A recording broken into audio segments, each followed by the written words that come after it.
আসন্ন টি-20 বিশ্বকাপের জন্য ১৫ সদস্যের দল ঘোষণা করেছে বাংলাদেশ। দলে খুব বেশি চমক নেই। সর্বশেষ জিম্বাবুয়ে সিরিজে খেলা ক্রিকেটারদের প্রায় সকলেই আছেন বিশ্বকাপ দলে। শেষ মুহূর্তে আলোচনা ছিলেন বিশ্বকাপে দলে তাসকিন আহমেদ থাকবেন কিনা। জিম্বাবুয়ের বিপক্ষে সিরিজের চতুর্থ ম্যাচের আগেই সাইড স্ট্রেইনের চোটে পড়েছিলেন তিনি। এরপর শেষ ম্যাচে খেলতে পারেননি এই পেসার। অবশ্য এই পেসারকে নিয়ে বিশ্বকাপে যাচ্ছেন বাংলাদেশ। সর্বশেষ জিম্বাবুয়ের সিরিজের দল থেকে বাদ পড়েছেন মোহাম্মদ সাইফুদ্দিন। ১৫ জনের মূল দলের সঙ্গে বিকল্প ক্রিকেটার হিসেবে যাচ্ছেন আফিফ হোসেন ধ্রুব ও হাসান মাহমুদ। নাজমুল হোসেন শান্তর দল আগামী ১৫ মে যুক্তরাষ্ট্রের বিমান ধরবে। সেই দিনই হওয়ার কথা রয়েছে বিশ্বকাপ দলে থাকা ক্রিকেটারদের ফটোশুট। সেদিন বিসিবি কর্মকর্তাদের সঙ্গে ক্রিকেটারদের একটি মধ্যাহ্নভোজ রাখা হয়েছে। বিশ্বকাপের আগে যুক্তরাষ্ট্রের বিপক্ষে ৩ ম্যাচের টি-20 সিরিজ খেলবে বাংলাদেশ। সিরিজটি শুরু হবে আগামী ২১শে মে।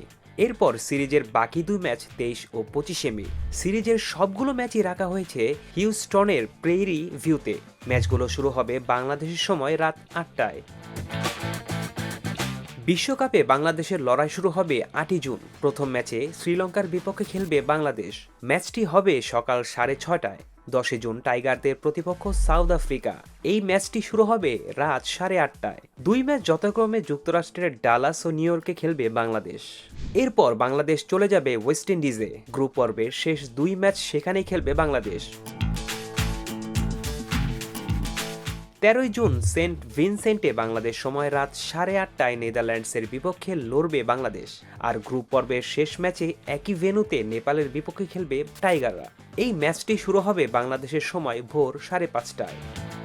বাংলাদেশের বিশ্বকাপ দল: নাজমুল হোসেন শান্ত অধিনায়ক, লিটন দাস, সৌম্য সরকার, তানজিদ হাসান তামিম, তাওহিদ হৃদয়, সাকিব আল হাসান, মাহমুদুল্লাহ রিয়াদ, জাকের আলী অনিক, তানভীর ইসলাম, মুস্তাফিজুর রহমান, শরীফুল ইসলাম, রিশাদ হোসেন, শেখ মেহেদী, তানজিম হাসান সাকিব ও তাসকিন আহমেদ সহ অধিনায়ক।